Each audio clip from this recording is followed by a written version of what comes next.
கிறிஸ்துவுக்குள் பிரியமானவர்களே, இன்றைய பாடத்தின் தலைப்பு இருளில் ஒளி பிரகாசிக்கிறது. ஜெபம் செய்வோம். நேசிக்கிற அன்பின் ஆண்டவரே, உம்முடைய வேதத்தை நாங்கள் தியானிக்க போகிறோம். எங்களோடு கூட பேசுங்க. இயேசுவின் நாமத்தினால் கேட்கிறோம் எங்கள் பிதாவே, ஆமென். மூன்றாம் பாடத்தை நாம் எப்படி படிக்க போகின்றோம் என்றால், கேள்வி அதற்கான பதில்கள் என்ற ஒரு காரியத்திலே கேள்வி கேட்டு அதற்கான பதில்களை நாம் சொல்லப்பட்டிருக்கக்கூடிய இந்த பாடத்திலே நாம் கண்டுபிடிக்க போகின்றோம். மனப்பாட வசனம் யோவான் 12ஆம் அதிகாரம் 35வது வசனம். அதற்கு இயேசு, இன்னும் கொஞ்ச காலம் ஒளி உங்களிடத்தில் இருக்கும், இருளில் நீங்கள் அகப்படாதபடிக்கு ஒளி உங்களோடு இருக்கையில் நடவுங்கள். இருளில் நடக்கிறவன் தான் போகிற இடம் இன்னதென்று அறியான். நம்ம கேள்வி பதிலுக்குள்ள நம்ம போக போறோம். கேள்வி பதில் போறதுக்கு முன்னாடி இந்த பாடத்துக்குரிய ஒரு சின்ன ஒரு அறிமுகத்தை நம்ம என்ன பண்ணிடலாம்னு சொன்னா பார்த்திடலாம். 12ஆம் அதிகாரம் 9ஆம் வசனத்துல சாத்தானுக்கு 2 பேர்கள் கொடுக்கப்பட்டிருக்கிறத பாக்குறோம். ஒன்னு வலு சர்பம், இன்னொன்று பழைய பாம்பு. வலு சர்பம் ஏன் அவனுக்கு கொடுக்கப்பட்டது என்று நாம் பார்க்கும் பொழுது, கிறிஸ்தவர்களை அவன் அழிப்பதால் வலு சர்பம் என்றும், தேவ மக்களை வஞ்சிக்க அவன் பொய்களை பயன்படுத்துவதால் பழைய பாம்பு என்றும் சொல்லப்பட்டிருக்கிறத பாக்குறோம். இன்னைக்கும் சாத்தான் அதே தந்திரங்களை கொண்டு அநேக தேவனுடைய பிள்ளைகளை அவன் வஞ்சித்துக் கொண்டுதான் இருக்கிறான் என்று நாம் என்ன பண்றோம்னு சொன்னா பார்க்கின்றோம். இயேசு கிறிஸ்துவுடைய மரணத்திற்கு பிறகு என்ன நடந்தது என்று பார்க்கும் பொழுது, அநேக கிறிஸ்தவர்கள் அவர்கள் துன்பப்படுத்தப்பட்டார்கள் என்று நாம் பார்க்கின்றோம். அவர்கள் என்ன பண்றாங்கன்னு சொல்லி பாத்தீங்க அப்படின்னு சொன்னா, சிங்க கெபியில போட ஆரம்பிச்சாங்க, எரி கம்பங்கள்ல போட ஆரம்பிச்சாங்க, நெருப்புல அவங்க என்ன பண்ண போறான்னு சொன்னா போட ஆரம்பிச்சாங்க. அநேகர்கள் துன்பப்பட்டவர்களாக காணப்பட்டார்கள். கிறிஸ்தவர்கள் மத்தியில மிகப்பெரிய ஒரு இக்கட்டான காலகட்டம் கூட நம்ம என்ன பண்ணலாம்னு சொன்னா அதை சொல்லலாம் என்று பார்க்கின்றோம். ஆனாலும் அப்படிப்பட்ட ஒரு சூழ்நிலை கூட தேவனுடைய பிள்ளைகள் உண்மையாக இருந்தாங்க, ஆண்டவருக்கு உண்மையாக இருந்தாங்க, சுவிசேஷம் நன்றாக பரவியது என்று என்ன பண்றோம் நம்ம பார்க்கின்றோம். இப்ப சாத்தா என்ன பண்றான் அப்படின்னு சொன்னா, இப்படியே போயிட்டு இருந்தா அவங்களை எத்தனை நாளைக்கு நம்மளால ஏமாற்ற முடியும்? அப்போ புதுசா ஒரு வியூகத்தை நம்ம கண்டுபிடிக்கணும்னு சொல்லிட்டு அவன் ஒரு புது வியூகத்தை என்ன பண்றான்னு சொன்னா கண்டுபிடிக்கிறான். அது என்ன அப்படின்னு சொல்லி பாத்தீங்கன்னு சொன்னா, ஆயிரக்கணக்கான அஞ்ஞான மக்கள், அதாவது வேதத்தை தெரியாதவங்க, சத்தியத்தை தெரியாதவங்க, அவங்க ஞானஸ்தானம் எடுத்து சபைக்குள்ள வர ஆரம்பிக்கிறாங்க. அப்படி வர ஆரம்பிக்கிறப்ப என்னன்னு சொல்லி பாத்தீங்கன்னு சொன்னா, அநேக பொய்களும் உள்ள வர ஆரம்பிக்குது. அவங்களுடைய பாவமான கலாச்சாரமும் சபைகளுக்குள்ள வர ஆரம்பிக்குதுன்னு சொல்லி பாக்குறோம். கிட்டத்தட்ட நீங்க பாத்தீங்கன்னு சொன்னா 4ஆம் 5ஆம் நூற்றாண்டுகள் சமரசத்தின் காலகட்டம் சொல்லி நம்ம அழைக்கலாம். ஏன் அப்படின்னு சொல்லி பாத்தீங்கன்னு சொன்னா, எல்லாமே சபையில 2 விதமான கூட்டத்தார், அதுவும் அதிகமா யார் இருந்தாங்கன்னு சொல்லி பாத்தீங்கன்னு சொன்னா, தகுதியே இல்லாத தலைவர்கள், சத்தியத்தை அறியாத தலைவர்கள், பொய்யை பேசக்கூடிய தலைவர்கள், சிலை வணக்கத்தை கொண்டு வரக்கூடிய தலைவர்கள் என்ன பண்ணாங்க சொன்னா சபையில இருந்தாங்கன்னு சொல்லி பாக்குறோம்.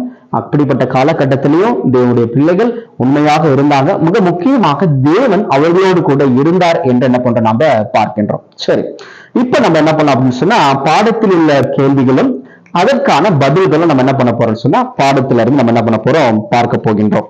ஞாயிற்றுக்கிழமை பாடத்துக்குள்ள போலாம். ஞாயிற்றுக்கிழமை பாடத்திலிருந்து முதல் கேள்வி நம்ம என்ன பண்ணலாம்னு சொன்னா பார்க்கலாம். இயேசு கிறிஸ்துவுக்கும் சாத்தானுக்கும் இருக்கும் வித்தியாசங்கள் என்ன அப்படின்றதுதான் முதல் கேள்வியா இருக்குது.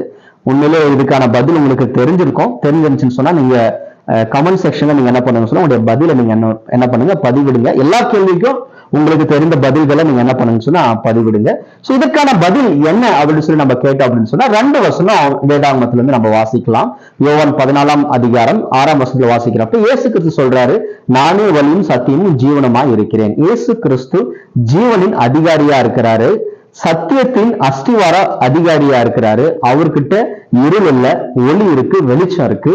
அவர் மாத்திரமே நமக்கு நித்திய ஜீவனை கொடுக்க முடியும் சொல்லி பாக்குறோம். அப்ப இயேசு கிறிஸ்துன்னு சொல்றப்ப அவர்தான் நம்முடைய சத்தியத்தின் தூணும் ஆதாரமாய் இருக்கிறார். அதே சாத்தானை குறித்து நாம் பார்க்கும் பொழுது யோவான் 8ஆம் அதிகாரம் 44ஆம் வசனத்தை நம்ம வாசிக்கிறப்ப அவனை பொய்யன் என்று அழைக்கிறது, பொய்களின் பிதா என்று அழைக்கக்கூடியதை பார்க்கிறோம். நம்ம வாசித்தோம்னு சொன்னா, அவன் ஆதி முதற்கொண்டு மனுஷ கொலைபாதகனாய் இருக்கிறான், சத்தியம் அவனிடத்தில் இல்லாதபடியால் அவன் சத்தியத்தினாலே நிலைநிற்கவில்லை, அவன் பொய்யனும் பொய்களுக்கு பிதாவுமாய் இருக்கிறான். அப்ப சாத்தான் யார் அப்படின்னு சொல்லி பாக்குறப்ப அவன் பொய்களின் பிதா.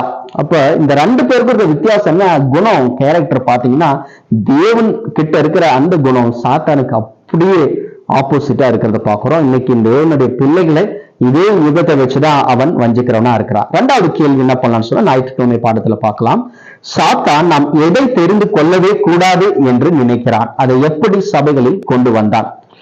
சாத்தான் நம்ம எதை தெரிஞ்சுக்க கூடாதுன்னு நாங்க நினைக்கிறான். உங்களுக்கு பதில் தெரிஞ்சா நீங்க என்ன பண்ணுங்கன்னு சொன்னா கீழே கமெண்ட் செக்ஷன்ல நீங்க டைப் செஞ்சு அனுப்புங்க.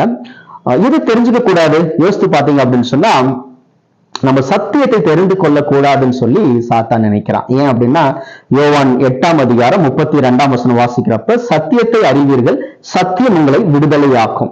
அப்ப இந்த சத்தியத்தை அறிஞ்சிட்டுனா நம்ம விடுதலை பெற்று விடுவோம், நல்லா வாழுவோம். அப்ப இந்த சத்தியத்தை அறியக்கூடாதுன்னு சொல்லி அவன் நினைக்கக்கூடியவனாக இருக்கிறான். ஏன் சத்தியத்தை அறியக்கூடாது, சத்தியம் என்றால் என்ன அப்படின்னு சொல்லி நம்ம கேட்டோம் அப்படின்னு சொன்னா யோவான் 17:17 வாசிக்கிறப்ப வசனமே சத்தியம் என்று சொல்லப்பட்டிருக்கிறத பாக்குறோம். அப்ப இன்னைக்கு தேவனுடைய வார்த்தை தான் இன்னைக்கு சத்தியம். அப்ப இன்னைக்கு அந்த வார்த்தை நம்ம கிட்ட வந்துருச்சுன்னா நம்ம மாறிடுவோம். அப்ப நம்ம மாறுறது அவனுக்கு பிடிக்கல. சோ இப்ப இதை எப்படி சபைகளுக்குள்ள சாத்தான் கொண்டு வந்தான்னு நீங்க பாத்தீங்கன்னு சொன்னா, ஆரம்ப காலகட்டத்துல பாத்தீங்கன்னா ரோமர் சபையில என்ன இருந்ததுன்னு சொல்லி பாத்தீங்கன்னா, அவர்கள் வேதாகமத்தை யாருக்கிட்டையும் வாசிக்க கொடுக்க மாட்டாங்க.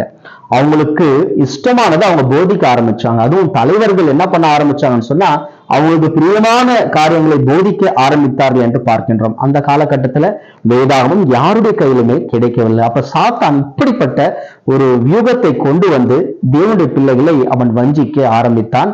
நிச்சயமாக அநேகர்கள் தேவனுடைய வார்த்தை தெரியாம தவறான வழியில நடந்தவங்க என்ன பண்றாங்கன்னு சொன்னா இருந்தார்கள் என்று பார்க்கின்றோம். சரி, மூன்றாவது கேள்வி பார்க்கலாம். பவுலின் கலக்கம் என்ன? எதற்காக இரவும் பகலும் ஊழியம் செய்தார்? யாரிடம் எச்சரிக்கையாக இருக்க வேண்டும் என்று சொன்னார்? நம்ம இதற்கான பதிலை தெரிஞ்சுக்கணும்னா ஒரு வசனம் என்ன பண்ணலாம், நம்ம வாசிக்கலாம். அப்போஸ்தலர் 20:28 வரைக்கும் நம்ம வாசிக்கலாம். ஆகையால் உங்களை குறித்து தேவன் தம்முடைய சுய ரத்தத்தினாலே சம்பாதித்துக் கொண்ட தமது சபையை மேய்ப்பதற்கு பரிசுத்த ஆவி உங்களை கண்காணிகளாக வைத்த மந்தை முழுவதை குறித்தும் எச்சரிக்கையாய் இருங்கள். எதை குறித்து எச்சரிக்கையா இருக்கணும்னு சொல்றாரு? பரிசுத்த ஆவி உங்களுக்குள்ள ஆண்டவர் வச்சிருக்கிறாரு. மந்தையை குறித்து எச்சரிக்கையா இருங்க. அதாவது நீங்க ஊழியம் செய்றீங்க, சபையில ஜனங்க இருக்கிறாங்க, அவங்க கெட்டு போகாதபடி அல்லது அவங்க வஞ்சிக்கப்படாதபடி எச்சரிக்கையா இருங்கள். இதற்காக அவர் இரவும் பகலும் விழித்திருந்து ஊழியம் செய்தார்னு பாக்குறப்ப இன்னும் கொஞ்ச நாட்கள்ல சபையில யார் வந்துருவாங்க அப்படின்னு சொன்னா கள்ள தீர்க்கதரிசிங்க, கள்ள போதகர்கள் எல்லாம் வந்துருவாங்க, பொய்யான உபதேசம் வரும். அப்ப அதுல இருந்து நீங்க எச்சரிக்கையா இருங்கள் அப்படின்னு சொல்லி சொல்றாரு. அவருடைய கலக்கமும் அதுவாக இருந்ததுன்னு சொல்லி நம்ம என்ன பண்ண நம்ம பார்க்கின்றோம். நீங்க பாத்தீங்க அப்படின்னு சொன்னா பவுல் சொன்ன மாதிரியே சபையில தெய்வீக சத்தியத்திற்கு பதிலாக பொய் கோட்பாடுகள் வந்துவிட்டது, அஞ்ஞான பழக்க வழக்கம் வந்துவிட்டது. 4ஆம் 5ஆம் நூற்றாண்டுகளில் சமரச காலகட்டமாக காணப்பட்டதுன்னு சொன்ன நம்முடைய பாடத்துல பார்க்கிறோம். பவுல் என்ன சொன்னாரோ அதே 4ஆம் 5ஆம் நூற்றாண்டுகளில் வந்துவிட்டது என்று பார்க்கின்றோம். 4வது கேள்விக்குள்ள நம்ம என்ன பண்ணலாம்னு சொன்னா போகலாம். திருச்சபையில் நடந்த தேவ துரோகம் என்ன? இப்போதும் அது இருக்கின்றதா? அப்ப இந்த 4ஆம் 5ஆம் நூற்றாண்டுகள்ல நிறைய பேர் என்ன பண்ணாங்கன்னு சொன்னா அந்நியானிகள் உள்ள வர ஆரம்பிச்சுட்டாங்க, தலைவர்கள் ஆக ஆரம்பிச்சுட்டாங்க, போதனைகள் தவறா வர ஆரம்பிச்சிருச்சு. அப்ப சபையில நடந்த துரோகம் என்ன அப்படின்னு சொல்லி என்ன பண்ண நம்ம பார்த்தோம் அப்படின்னு சொன்னா சிலை வணக்கம் கொண்டு வரப்பட்டது. அவங்க எது அவங்களுடைய கலாச்சாரத்துல வணங்கிட்டு இருந்தாங்களோ அதை சபைகளுக்குள்ள கொண்டு வர ஆரம்பிச்சாங்க, சிலை வணக்கத்தை கொண்டு வர ஆரம்பிச்சாங்க. அதுக்கடுத்து புனிதர்கள் என்ற பெயரை வைத்து அநேகர்களை அவர்கள் அழைக்க ஆரம்பிச்சார்கள். 2வது கற்பனைக்கு மாறாக வந்த சிலை வணக்கம் வந்தது. அஞ்ஞான கடவுள் பெயரை மாற்றி புனிதர்கள் என்று அழைத்தார்கள் அப்படின்னு சொன்ன நம்ம பார்க்கின்றோம். அப்ப இந்த காலகட்டம் வந்துச்சு. அதுக்கடுத்து நீங்க பாத்தீங்கன்னு சொன்னா சூரிய கடவுளின் தொழுகையை ஞாயிற்றுக்கிழமை கொண்டு வந்தாங்க, சபைகளுக்குள்ள கொண்டு வர ஆரம்பிச்சாங்க. எப்படின்னு பாத்தீங்கன்னு சொன்னா இயேசு கிறிஸ்து உயிர் தெழுந்தது ஞாயிற்றுக்கிழமை, அதனால ஞாயிற்றுக்கிழமை தான் ஆராதனைக்கான நாள் அப்படின்னு சொல்லி அப்படியே உள்ள கொண்டு வந்தாங்க என்ன பண்ண நம்ம பார்க்கின்றோம். சரி, இப்ப 5வது கேள்விகளுக்குள்ள போலாம். சாத்தானை மேற்கொள்ள வேதாகமம் எப்படி உதவுகிறது? 2 தீமோத்தேயு 3ஆம் அதிகாரம் 16ஆம் வசனம் வாசிக்கிறப்ப வேத வாக்கியங்கள் எல்லாம் தேவ ஆவியினாலே அருளப்பட்டு இருக்கிறது. அப்ப வேதத்தை நாம் வாசிக்கும் பொழுது அது நம்மை சீர்திருத்துகின்றது, நாம் சரியான வழியில் நடக்க நமக்கு உதவுகிறது. அப்ப வேதாகமம் ரொம்ப முக்கியமானது. எல்லாத்துக்கும் மேலாக இயேசு கிறிஸ்துவை குறித்து வேதாகம் நமக்கு சொல்லக்கூடியதாக இருக்கிறது. ரட்சிப்பின் திட்டம், கிறிஸ்துவின் ஊழியம், அவருடைய மகத்தான வருகை, இது எல்லாமே எங்க அடங்கி இருக்குன்னு சொன்னீங்கன்னா வேதத்துலதான் அடங்கி இருக்கு. அப்ப இன்னைக்கு இந்த வேதத்தை நாம படிக்கணும். அப்ப சாத்தானை மேற்கொள்ள, சாத்தானுடைய வஞ்சனைகளை மேற்கொள்ள நாம் வேதத்தை படிக்க வேண்டும் என்று நாம் என்ன பண்றோம் பார்க்கின்றோம். ஆறாவது கேள்விக்குள்ள போகலாம். மனிதனின் பகுத்தறிவை வைத்து வேதாகமத்தை புரிந்து கொள்ள முடியுமா? நிச்சயமா எல்லாருக்கும் பதில் தெரிஞ்சிருக்கும். நிச்சயமாகவே மனிதனுடைய பகுத்தறிவை வைத்து வேதாகமத்தை புரிந்து கொள்ளவே முடியாது. நீதிமொழிகள் 16:25 வசனங்கள் வாசிக்கிறப்ப மனிதனுக்கு செம்மையாய் தோன்றக்கூடிய வழி இருக்குது, அதனுடைய வழி மரணம் அப்படின்னு சொல்லப்பட்டிருக்கிறத பாக்குறோம். அப்ப இன்னைக்கு நம்மளுக்கு தோன்றக்கூடிய வழி நம்மளை எங்க கொண்டு போய் விடும்? மரணத்துலதான் கொண்டு போய் விடும். அப்ப இந்த வேதத்தை ஆராய்வதற்கு நிச்சயமாகவே நமக்கு தெய்வீக வெளிப்பாடு தேவைப்படுகின்றது, தேவனுடைய உதவி தேவைப்படுகின்றது அப்படின்னு சொல்லி நம்ம பார்க்கின்றோம். இரண்டாவது கேள்விக்குள்ள நம்ம போகலாம். நம்மை வஞ்சிப்பதற்கு சாத்தான் பயன்படுத்தும் மிகப்பெரிய யூகம் என்ன?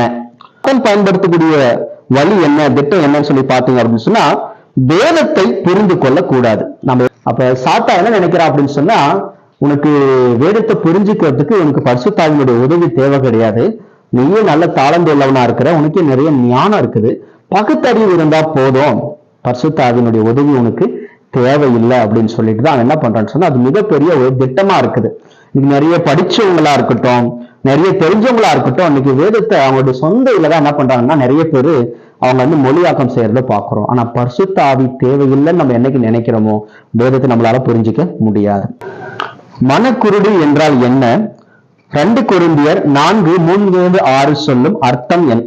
அந்த வசனத்தை நம்ம என்ன பண்ணிடலாம், வாசிக்கலாம். அதுக்கான பதில்கள் தெரிந்து கொள்வதற்கு முன்பதாக, தேவனுடைய சாயலில் இருக்கிற கிறிஸ்துவின் மகிமையான சுவிசேஷத்தின் ஒளி அவிசுவாசிகளாகிய அவர்களுக்கு பிரகாசமா இராதபடிக்கு இப்பிரபஞ்சத்தின் தேவனானவன் அவர்களுடைய மனதை குருடாக்கினான். அர்த்தம் என்ன அப்படின்னு சொல்லி பார்க்கிறப்ப மனத்திறன்கள் சொல்லி பார்க்கிறோம். அப்ப மனத்திறன்களை அவன் குருடாக்க வேண்டும். நம்ம எஸ்டி பைபிள் கமெண்ட்ரி வாசித்தோம் அப்படின்னு சொன்னா, கிறிஸ்துவுக்கும் சாத்தானுக்கும் இருக்கக்கூடிய யுத்தம் மனதிற்கான யுத்தம் அப்படின்னு சொல்லி பார்க்கிறோம். அப்படின்னு சொன்னா சாத்தான் நினைக்கிறான், என்னுடைய மனதை நாம் எப்படியாவது நாம் ஆட்சி செய்ய வேண்டும் என்று நினைக்கிறான். கர்த்தர் என்ன நினைக்கிறாருன்னா, நம்முடைய மனதில் அவர் இருக்கணும், அவர் நம்மை நடத்தணும் அப்படின்னு சொல்லி நினைக்கிறார். அப்ப இதுதான் மனக்குருடு என்று பார்க்கின்றோம். அப்ப சாத்தான் என்ன பண்றான், நம்முடைய மனதை அவன் குருடாக்க வேண்டும் என்று நினைக்கின்றான். 9வது கேள்வி, யாருடைய கண்களை குருடாக்கினான்? இதுக்கான பதில் என்ன அப்படின்னு சொல்லி பார்த்தீங்கன்னு சொன்னா, அறிவை விரும்பாமல் போனவர்கள், வாய்ப்பு பெற்றும் வேண்டாம் என்றவர்கள். அறிவை பெற்றுக்கொள்ள விருப்பம் இல்ல, வேதத்தை வாசிக்க விருப்பம் இல்லாதவங்க யாருக்கு சமம்?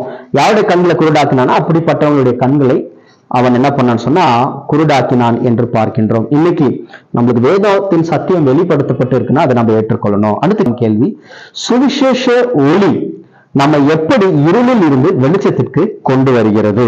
மனிதர்கள் இருளில் இருந்து வெளிச்சத்திற்கு வருவதற்கான ஒரே வழி சுவிசேஷம். இந்த சுவிசேஷம் யாரை குறித்து சொல்லப்பட்டிருக்கிறது? கர்த்தராகிய இயேசு கிறிஸ்துவை குறித்து சொல்லப்பட்டிருக்கிறது. அவரால் நமக்கு ரட்சிப்பு உண்டுன்னு சொல்ல நாம பார்க்கின்றோம். ஆரம்ப நூற்றாண்டுகளில் சபையில கிறிஸ்துவை அவர்கள் அதிகமாக அங்கீகரித்தார்கள், கிறிஸ்துவை அவர்கள் அதிகமாக நேசித்தார்கள் என்று நம்ம பார்க்கின்றோம். யோவான் 1ஆம் அதிகாரத்தில் அப்ப கிறிஸ்துவிடம் ஜீவன் இருந்தது, அவர் ஒளியா இருந்தாரு, இந்த இருளான இந்த உலகத்திற்கு அவர் பிரகாசிக்க வந்தார் என்று என்ன பண்ண நம்ம பார்க்கின்றோம். மெய்யான ஒளியாகிய கிறிஸ்து நம்ம வாழ்க்கையில வரப்ப அந்த சுவிசேஷத்தை குறித்து நாம் முழுவதுமாய் அறிந்து கொள்ளும் பொழுது நம்மை இருளில் இருக்கக்கூடிய நம்முடைய வாழ்க்கையை வெளிச்சத்துக்கு கொண்டு வருது. அதுக்கு ஒரு நல்ல உதாரணம் சொல்லணும்னா அப்போஸ்தலனாகிய பவுலை குறித்து சொல்லலாம். அவர் இருளான ஒரு வாழ்க்கையில வாழ்ந்துட்டு இருந்தாரு, அவர் மேல் கர்த்தரின் ஒளி பட்டது, அவர் வெளிச்சத்துக்குள் வர ஆரம்பித்தார் என்று பார்க்கின்றோம். இன்றும் இந்த உலகில் இருள் இருக்கிறது, ஆனால் இந்த இருளில் ஒளியாகிய கிறிஸ்து அவர் பிரகாசித்துக் கொண்டுதான் இருக்கிறார். உங்கள் வாழ்க்கையிலும் அவர் பிரகாசிக்கக்கூடியவராக இருக்கிறார். உங்களுக்கு பாடத்துல ஏதாவது பதில்கள் இருந்துச்சுன்னா தயவாய் நீங்கள் கமெண்ட் செய்யும்படி கேட்டுக்கொள்கின்றேன். கர்த்தர் உங்களை ஆசீர்வதிப்பாராக. ஆமென்.